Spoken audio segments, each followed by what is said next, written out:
go to the match. Welcome everybody to round 9 of Grand Prix Providence. This is the last round of the day. On the left we have Martin Juza, and on the right we have Paulo, Vito, and Rosa. Juza is playing. So Martin or PV adapted most of the cards. Like he has his Damnation of Sideboard. Juza is playing a blue-white Stoneforge Mystic deck. I'm not positive as to whether or not he added black for Dark Confidence yet. Some of the players were in our squad, some of them weren't. So I'm not sure whether Juza added the Bobs or not, but basically the lists are identical. Besides that, one list plays like Standstills, the other plays like Bobs. So both a draw engine of some sort. Can you tell me a little bit about Innocent Blood? So I personally avoided all Innocent Bloods. I'm running 2 Diabolic Edicts main, 1 inside. But they basically serve the same purpose. Like, they deal with Mirror Crusaders, which can be annoying for this deck, and people are starting to play those. Thrun is another big problem. Yeah. Emrakul, Progenitus, of course. And then otherwise it's just, removal most of the time.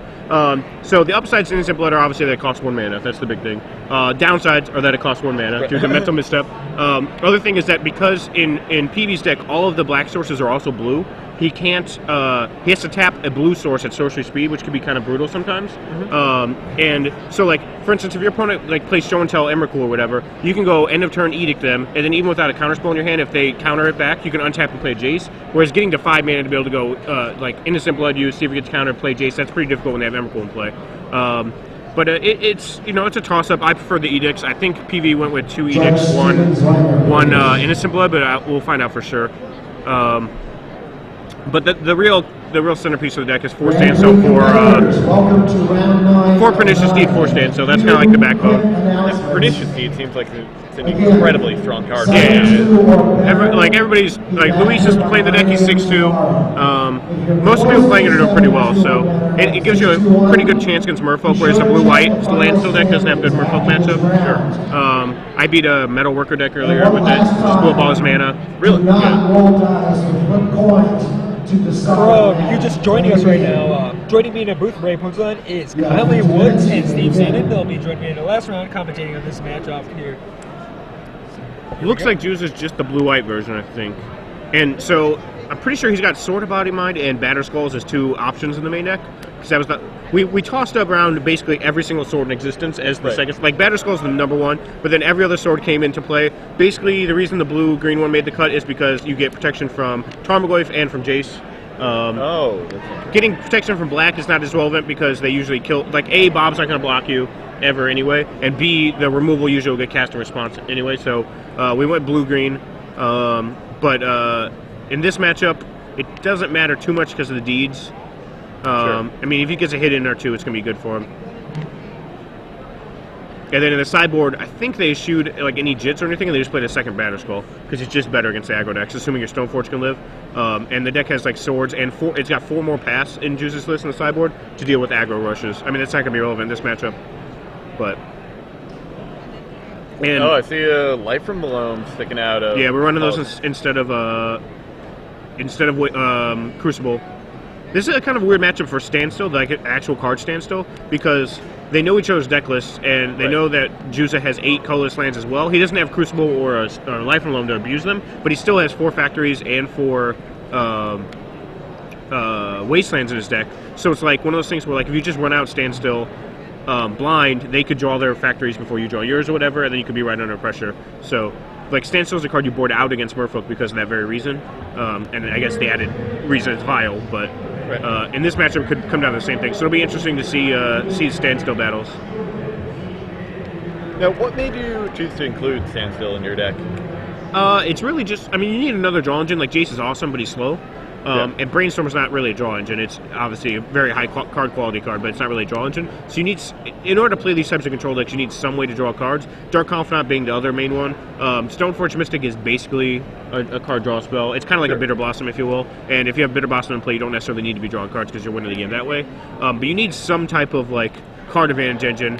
I mean, you could go like Factor Fiction, I guess, but Jace is kind of just better than Factor Fiction. So you're really looking for. You can only play so many forms. Yeah, so you're really looking for like that cheap like card advantage engine. Here is Pitch and Standstill, which makes sense because of how volatile the matchup can be to it. And it's kind of strange that he. Sticking that Loam seems huge. Was it a spell snare on the Loam? What was it? Why did he have to? It got. Juza forced it, and it got forced back. Oh, okay. it's kind of strange to see them fighting over Life and Loam this early, just because it is a card you get back the next turn. So it's kind of weird to see that both players valued it high enough to want to fight over it there. Well, it seemed like Juza clearly wanted to be able to counter that and then lay his own standstill. Yeah. Yeah, so Juza's just straight blue-white with standstills himself. Whereas he might even have a Crucible in his deck. I don't know. I don't think they have a Crucible in their deck. So what's the default first? You get Batterskull almost every Batterskull? time, but because he knows that this is a completely no creature deck he's playing against, he might get the Sword He of already Bounty has Mind. the Batterskull. Oh, does he? Oh, then Yeah. he's obviously going to get Sword of Bounty Mind if he has Batterskull. Yeah. He's just, sort of going through the motions. Both players to are make it really seem- just looking to win with Jace. I mean, you can get in there with Stoneforge Mystic and whatnot. Paulo has 5 spot removal and 4 deeds, though, which is a lot. And then Juza has 4 spot removal, but there's no creatures for him to worry about for deed. So really, I mean, if getting a deed down is pretty important because it preempts your opponent's standstill, which is nice. They can't play a standstill at all when you have a deed down. I mean, they can, but it doesn't do much. So it's going to be a little bit of interesting tension. Paulo didn't play the Putrefy in his sideboard. I played a Putrefy, and I had a Maelstrom Pulse in the main. I think he just went with more spot removal, so it's going to be a little tougher for him to fight through Jace. But yeah. Now, this looks like it's going to be a pretty big turn for Juza. Which He already has Stoneforge Wasteland. Mystics down. He has a Standstill in his hand. And he has the 4th land in Paulo his hand. does have a Wasteland. Spell Snare, I think. We're running 3 Spell Snares in Paulo's list. That's what it looks like second from next to his Wasteland. And a counter spell. So Can't cast them both, obviously, but... Yeah, so he'll bait here with the Standstill. I would say Juza's Standstills are better in this matchup just because he's able to apply pressure a little bit easier. Like, Paulo's the control deck. Right. In this matchup, at least. So, the Standstill out of the aggro player is just going to be much better than the Standstill out of the control player. But how many lands are you playing? There should be 24 in each list. Okay. There's 8 fetch lands in Paulo's list. Juza's list has either 8 or 9. It might have been 9. They were debating it. I was there during the debate session. I did not play the actual deck, so I don't know quite as much about it. But it's the exact same list that Owen's playing, Juza's list. So there's a Diabolic Edict. does he put in Batterskull, you think, and just sack that thing? He's definitely putting in Batterskull. Yeah. It's basically whether he wants to fight over it with any type of counter magic. I don't think he has any, though. He has No. And Sword this is with and... Standstill still on the stack. Yeah, Standstill's on the stack, of course. So Paulo kind of got tricked there because he grabbed the sword, so he didn't expect Batterskull. So now he's going to have to break the Standstill because he can't just get beat over the head with the they're Still Batterskull. on the stack. Still in the stack. No, though. I know, but I'm just saying, like, if it resolves, like, Paulo was expecting a sword to come down in response here, Right. and that's a much less scary thing. Oh. Okay, so now he's So- spell snaring the Standstill. Yep. And Juza sacked the Batterskull, the Germ token. Yeah, which is correct, because it's much weaker to deed anyway by itself, because you could blow for 0. And of course he can just pay 3 and return it, but he might equip it next turn, I'm not sure. It depends on whether he draws the land, obviously. But, or whether or not Paulo wastes Juza's wasteland. Looks like Paulo's just going to run out of Jace here, which is pretty awesome. Jeez. Yep. Batterskull. He has to bounce the Stoneforge here just for fear of Juza drawing a land and equipping and killing Jace. We know But he Juza also doesn't have a doesn't land. know, right. Yeah, we know Juza doesn't have a land.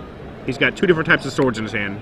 Yeah. To Plowshares and Body of Mine. He drew the factory there. Oh. Factory is going to be really annoying because Paulo can't just brainstorm this turn. Like, if there was just Stoneforge in play, he could brainstorm, and then he would still be required to equip Batterskull to do anything. But with Factory now, he can't just brainstorm because he'll just die to Factory. I guess he has a Wasteland, but assuming that Juza wastes his waste, which would probably be what happens here.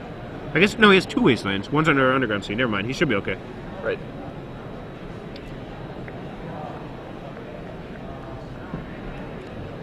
The longer this J stays into play, Martin's But to know, going to lose ground quickly here. right, Juza needs to do something fast. Yeah, I mean, if there's a Jace in play, the pressure is always on the opponent. Like, Jace is better in Legacy than he is in Standard, which is retarded. So there's no more equipment after this? After the sword? She's not searching with Stoneforge. No, there's only 2 equipment in the main deck, and there's another Batterskull on the side. Yeah. And Paulo also has a deed in for backup. Oh, he has it in hand? Yeah. Okay.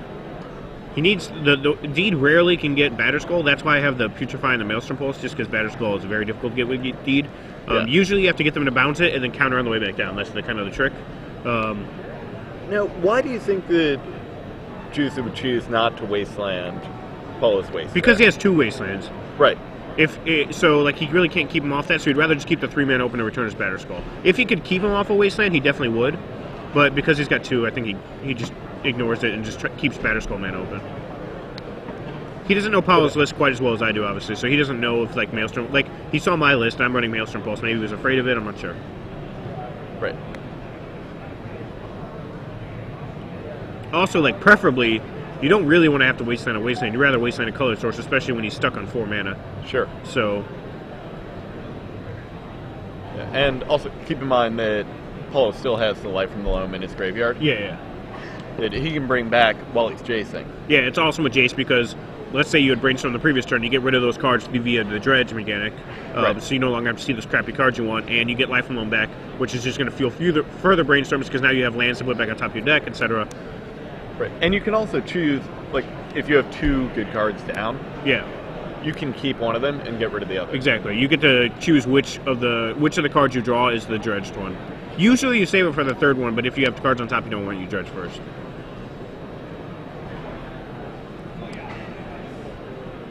Not too sure. I guess he's factoring now to make him float mana so that way he could represent killing Batterskull, but I don't think he has a way to.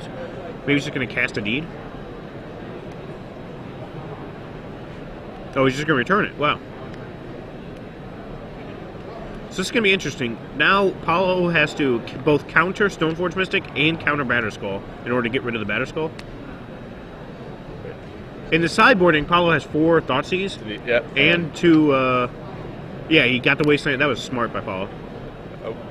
In the sideboard, Paulo has 4 Thoughtseize and some, or it's either 3 Thoughtseize, 3 Vanillion Click, or 4 Thoughtseize, 2 Vanillion Click. I run the 4-2 split, but that really comes in handy against Stoneforge Mystic shenanigans because the 1-2 is not very relevant, but obviously the Batterskull is. I missed that. The card. That card's not good or anything. Wow. Hardy just backs it up. You just can't beat a Jace. Just want to remind you that So is It Sideboard. looked like Juza was in firm control. He had like his own Stoneforge going. He could blame Right. that He loss had a of Kibler standstill. right here. Gaming The Etc. standstill makes on you set. always reminds you to blame Kibler. Yeah, he had standstill in hand. He had Stoneforge GamingEtc.com going. Monster binders, blame Kibler t-shirts, and other magic accessories. Just check them out. GamingEtc.com. Join their Facebook group at tinyurl.com/blame Kibler. And you can always save 10% by using the GG's Live code. The number of things you could blame Kibler for is expansive. Lots and lots of things. Things that we can't even mention on GG's Live. I know you want to. You're thinking about a couple. I know. But yeah, basically, like I said, each player wants to win with Jace. Even if you don't actually physically win the game with Jace, you've won the game with Jace. So that's why I think Thoughtseize are important here. Paulo has Life from the Leyland of the Void. I don't think he knows whether or not Juza has a Crucible, so he probably won't bring those in. But if he's really worried about Crucible, he can bring them in. I don't think they're really necessary, of course. You can see both players boarding up their standstills. Yeah, just because it's just too tricky of a card. You saw in one case, like, Paulo couldn't physically play a standstill. In the other case, like, Juza really wanted to resolve it. And because it's that swingy of a card, and you never know, like, what position you're going to be in any point in time, like, the player on the play definitely has standstill advantage, usually, just because they have more mana in play the turn they can play standstill, so they can fight over it a little easier. But it's still very tricky. But do you actually have a standstill advantage when you're on the play? If you're on the draw, you have an opportunity to get lands faster. Yeah, but I'm You saying do the that. turn you play standstill, you have a better chance of making it stick if you're, like, actually Sure. trying to get it to stick. But Sure. again, the players don't know if they really want it to stick. It all comes down to, like, how many factories and wastelands you draw versus your opponent drawing them. And because that's basically a random thing, since you both have 8 total, Yeah. you just really can't really rely on it. And Juza looks like he brought in Meddling Mages, and I'm not sure what else is. Yeah, Meddling Mage are probably for, like, Life and Loam, I would assume, and Jace. So those are 2 targets you really want to hit. But Paulo's going to go up heavy on removal. So Meddling Mage is going to have a lot of work ahead of it. I would guess Juza's taking out his swords. Paulo's bringing in Vanillion Clicks, Thoughtseize.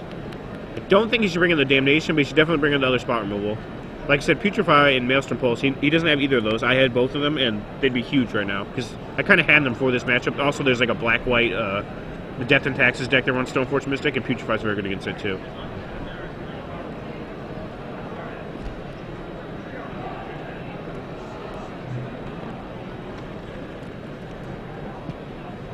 Paul's got some ugly counter spells in his deck. They like stick out like a sore thumb as he's going past. Is that a white border basic island?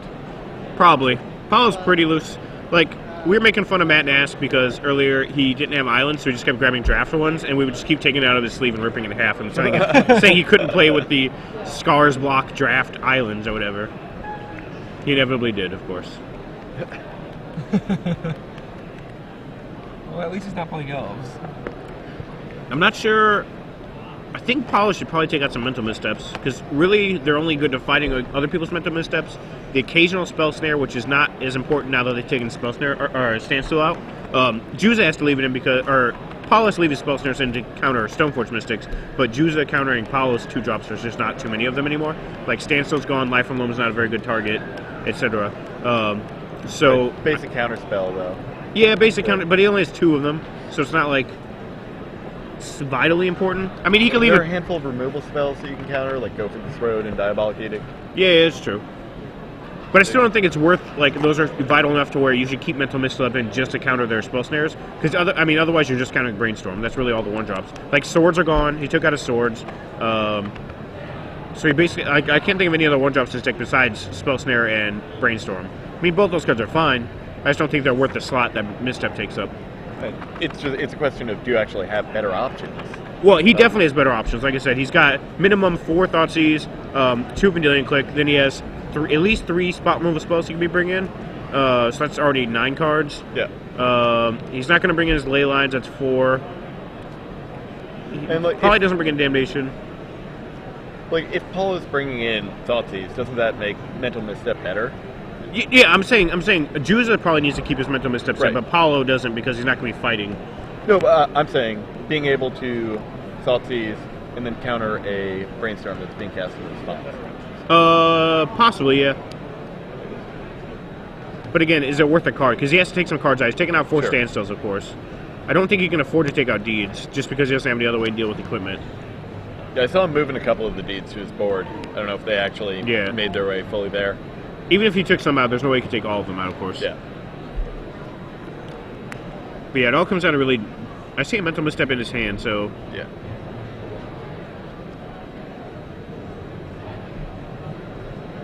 And Juza's got Relic of Progenitus poking out?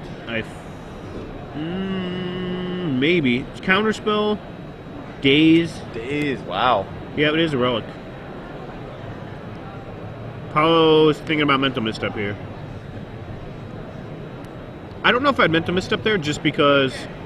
Well, I guess now that he sees that, though, he might bring back in more Deeds, because Deeds an awesome answer to Relic if Juza's going to be this aggressive with his Relics. Yeah. Like, turn 1-ing a Relic is pretty aggressive. So, Juza does have a Daze if he wants. No, he's got... Yeah, Daze is the big thing here. He sets himself back a ton by doing it. He basically puts himself on the draw without a card, but...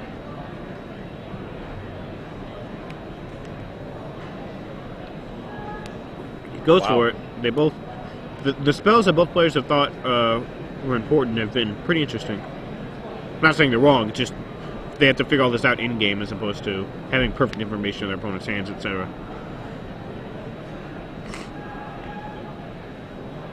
I have a bit of a stuffy nose, by the way, so if I sound nasally, I apologize. I have halls around here if you want. Halls are for your throat. And the runny noses. And we have Kleenex. We're shot 6. So I'm not going to blow my nose on air. And we have Dayquil. You guys are so unprofessional. If I ran things would be different around here. We'd be doing a musical every match. We'd be singing about what's going on. We did that, actually. Really? Yeah, for a special episode. You didn't have a special episode. It's Desperate Housewives.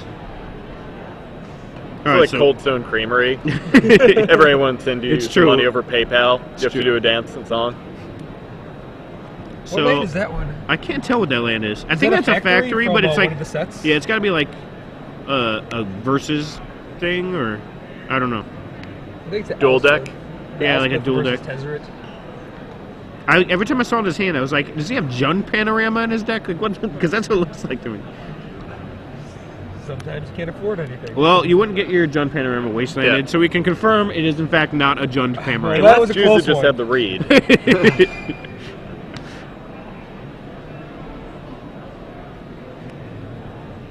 Now the Relic gets to start picking away important things like factory. Right. think Paul's going to brainstorm here. I can't imagine him needing to break this for too many other reasons.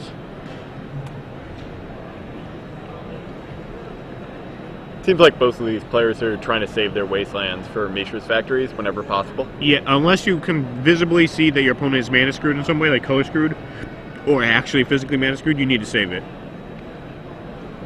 And just running out your wasteland to, like, here Paulo might be short of... Oh, he has another wasteland in his hand. Oh. He's forcing him to... Wait, is that blow... 2 wastelands? Yeah, he's got... Yeah, but he's forcing him to blow his relic now. Otherwise, he gets Mishra's Factory and Flooding Strand back. You can But get one of them. yeah, well, no. But he can get the Flooding Strand, which is not relevant. Yeah. But he has to actually blow relic to get both of them. The issue here is that he doesn't get Life from Loam that way, and he doesn't get the 2 wastelands in his hand. If I were Juza, I would just let this Life from Loam, like, tap to... Wait, does it tap? The second part tap? I don't think it does, right? Just the tap first to part. remove a single And then you artifact, pay then one you and pay sack. 1 and pop Yeah, it. so I think I would just tap, make Life from Loam, just get back a factory, and then relic while the Life from Loam's in the graveyard at some point. Would you just count? How about you counter and use your relic eventually? Using a counterspell here is Yeah. decent, but the fact that if it was Spell Snare, I'd be more inclined. But like actual counterspell is very valuable in this. That's also matchup. Juza's last spell. Yeah, it's his last spell in his hand. So now Paulo has to play this because he has a second Life from Loam in his deck, so he needs to set this up to where he can. Like right now, he's in a little bit of trouble, but he does have the fetch land to break in response to Relic just tapping, so his Life from Loam is not dead just for free, which is nice. But he can't break that fetch... Oh, no, he can't, because he'll be in the graveyard as part of the cost. So he can break the fetch land and not worry about him responding or anything like that. Right. And if Juza waits until Paulo's turn to try to pop Relic, he can just dredge it back. Yeah. Or you can, brainstorm a response and dredge it back. There's a lot of... it's a pretty tricky thing playing around Life Alone with Relic of Agendas. It's not like Extirpate. Extirpate is much easier to just click and point, and you're good to go.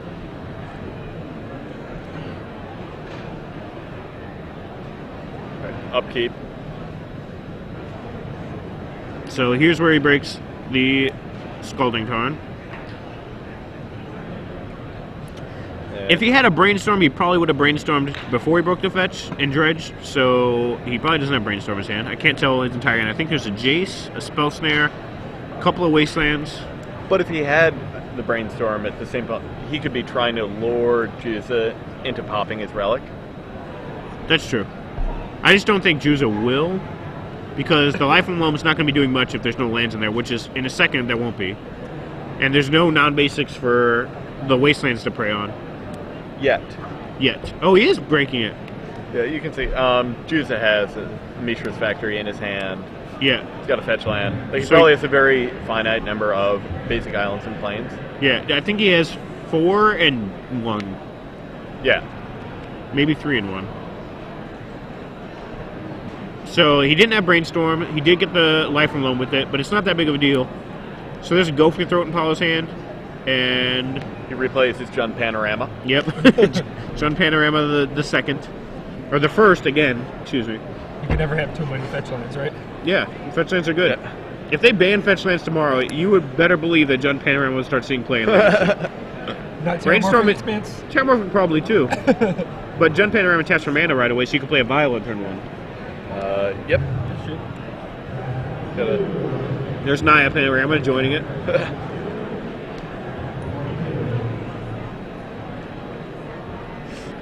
I don't know if anyone would play the Floodplains and all those. Those are just worse than Terramorphics, right? I guess they get dual lands. Yeah. Now, Paulo did not attack with his Mishra's Factory. Don't Terramorphics get dual lands? Or don't they say No, they just get basics. Basic They say if it's a basic. Paulo's going to cash in one of those Wastelands. I think he still has 1, maybe 2 more in his hand. Yeah, he's got 2 more in his hand. And I think he's got another Mishra's Factory in his hand, too. Yep. Or perhaps Bant Panorama. So, is Paulo going to start attacking with his Mishra's Factories I mean, usually the A plan is win with Jace, but when you have 3 Mishra's Factories, you can get pretty aggro. Wow. Now, what use could he have for all this colorless mana? Looking at his hand, he has a Smother. They decided to run a Smother. A Smother, right. Edict, Gopher Throat, Jace. I think the thing he's worried about is getting his stuff swords, but he should know that Martin boarded out his swords. And what do you think? What do you think that Martin believes Paulo is representing here? Conservative play. Like, I don't think you can. I mean, I don't think you can think he's representing too much. I mean, we have like Dismember you can use a colorless for.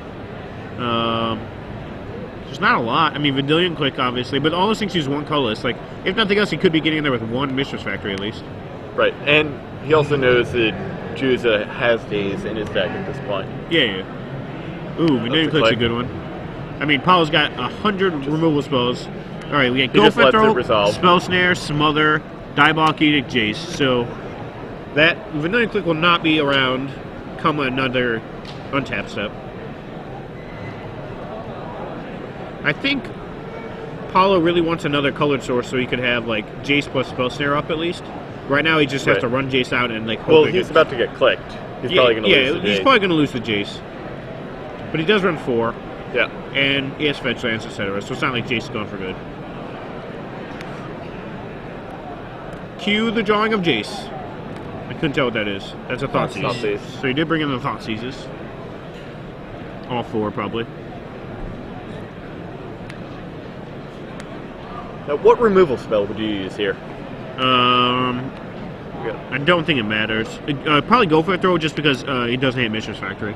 Sure.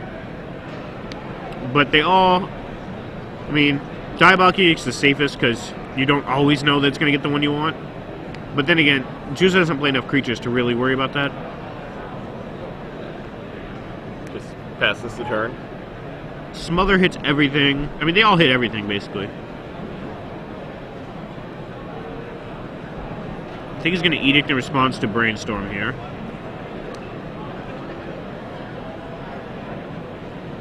It's kind of interesting that Paulo did not Thoughtseize on his turn. I guess he's more worried about getting rid of... he's trying to decide as well. Yeah, Go for Throw. I think that's the one you're supposed to use. There's a Sword of Body Mind, a Mental Misstep, and a Force of Will. So, a lot of good cards, not a lot of offensive action for Juza. Because Paulo has Life on Loam and Juza does not have Crucible, like, he just has more inevitability with those Mistress Factories. And Juza just cracked his Polluted Delta to get an island to shuffle away some of his undesirable cards.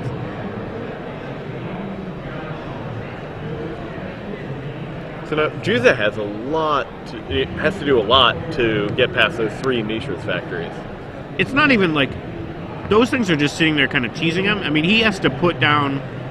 Like, currently, he knows Paulo's hand's all reactive, like, removal spells and stuff. Right. So, Juza has to figure out a way to put Paulo under pressure, and basically the only legitimate way he can do that is Jace. He's going to play this Stoneforge Mystic here. It's going to get Spell Snare. He's going to force backup. No, he has Mental Misstep.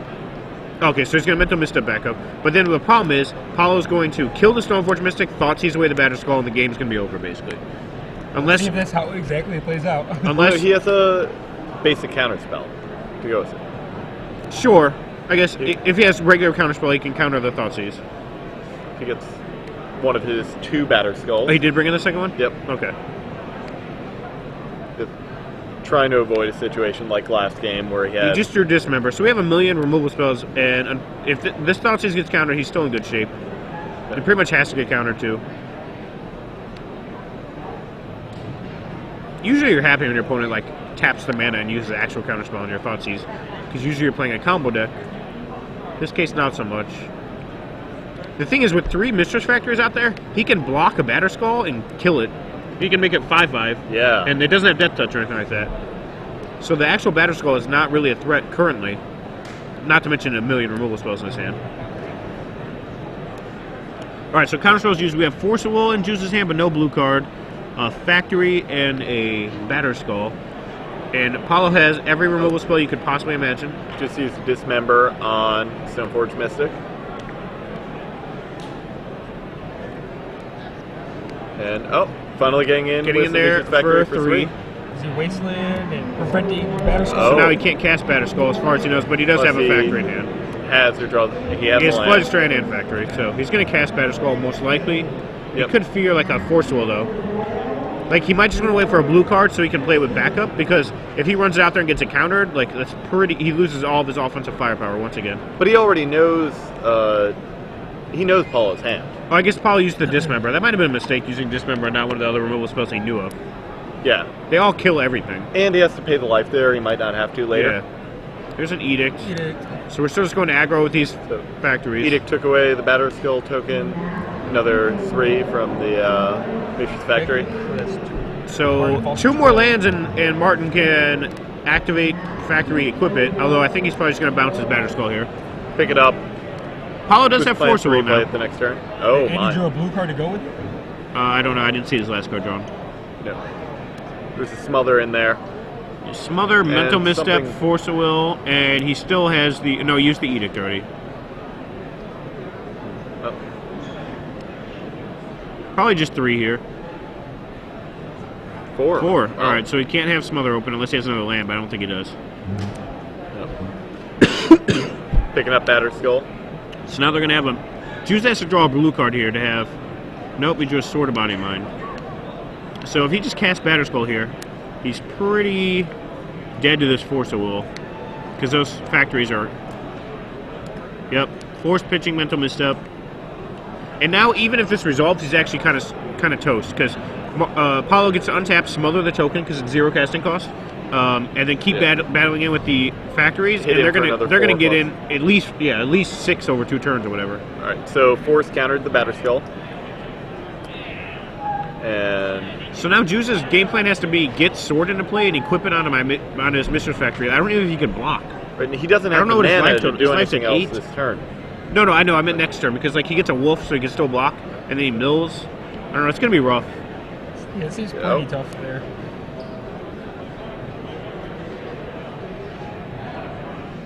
Paulo's been pretty constricted on color mana this entire time, but it hasn't mattered just because you just don't cast too many spells in a turn. Get your basic island. Now, Paulo needs to decide how many factories he's going to attack with. Yeah, he probably attacks with 2, and then if one gets blocked, he pumps it and trades with Juice's Factory. Right, it's probably pretty good for Paulo to get a trade here. Get a trade and 2 damage in. Yeah. And he still has 2 factories, like... And Juza will no longer have the factory that he could potentially equip something like Sword of Body and Mind too. Correct. I mean, it's going to be very difficult for Paulo to lose from this position. He's just so far ahead. Having multiple factories out, and he's used 3 wastelands or whatever on top of that. I think they both drew like 3 factories. So he decided to just go with 1. So now it's either a chump block or 4 damage, both of which are pretty bad. Right, and then next Smother. turn, Paulo would be able to just attack with 3 factories. Yeah, like even if he like swords, attacks, gets a token, he just gets attacked with all 3 factories, he's dead. And Paulo has mana up for Smother. Oh, he drew a Stone Fortress, so he's got a chump blocker. He's gonna get smothered. I think he's just dead here. Juza knows about the Smother as well. Yeah, I think he's toast. Like he smothers Stoneforge, he activates Mistress Factory, blocks 1 thing, the other 2 factories get through, and he's dead. Yep. Just gonna cast Batter Skull here? If he casts Batter Skull, he's also dead Yeah. because he gets that token smothered. And having to break this fetch land is also pretty bad because then Mistress Factory, even if it dies, like it could just get 1 could get pumped for 3.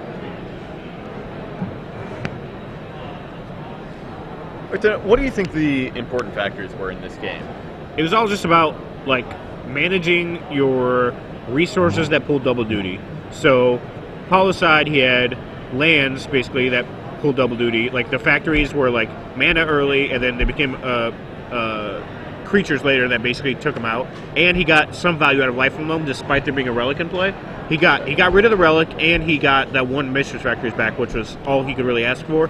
Because when your opponent has a relic out, you're pretty much kind of assuming that your Life from Loam is a blank. So the fact that he got any value out of it was important.